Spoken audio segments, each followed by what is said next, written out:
Hello there. Today we'll be reviewing this figure of Holo the Wise Wolf from the anime Spice and Wolf.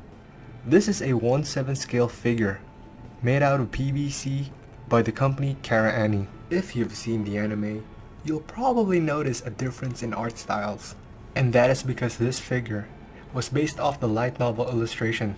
So I really like the pose of this figure. It shows a lot of movement. The pose also implies hard winds blowing on Holo, and that really captures the Spice and Wolf aesthetic. I mean, the show has a lot of traveling in it, and there's plenty of road time, and what better way to reflect that on a figure than having winds blow through Holo's hair, which implies a big theme of the anime, which is movement. Now, let's take a closer look at this figure. I'd say the strands of her hair are pretty good. Pretty decent, but to be honest, I've seen much better. The way her strands are grouped together is pretty clean, though I would say some of them look a little weird, to be honest. Like, it comes off a little bit too plasticky, if I would say. The paint job, not so bad. Now the tail, I think the tail is way better than her head. The details on her clothing though, pretty solid.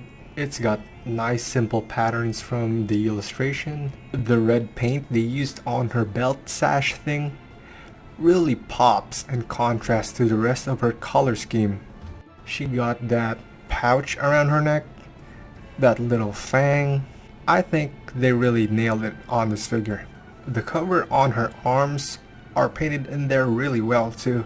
Like, you could tell there's some sort of clothing fabric on her arms covering her skin, but it's not too thick that it becomes bulky. She's got bracelets on her hands, on her ankles. Pretty sweet. The seams are stitched on there.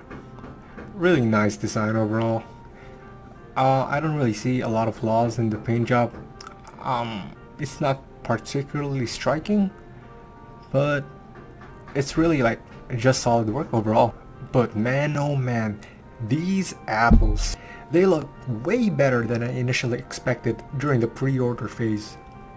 Especially that one apple that's just like barely hanging in there. Well, I don't think it's hanging in there anymore. It's literally falling. Yeah, I think the apples are like the focal point of this figure, because a lot of her colors are toned down except the apples.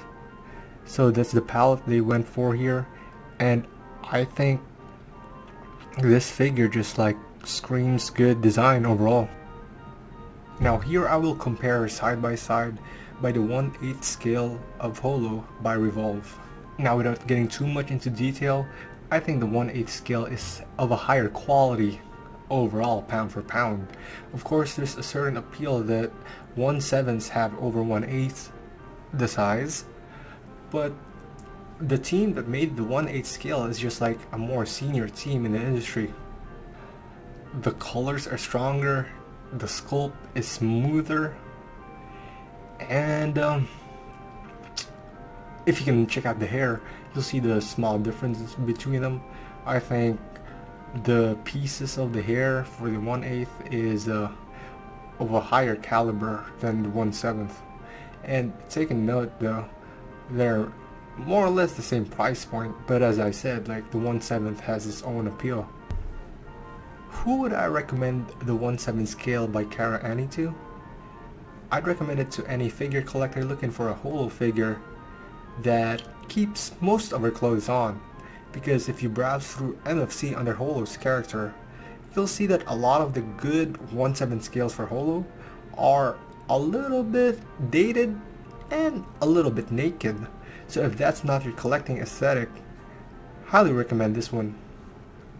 Alright, thanks for watching. Peace out.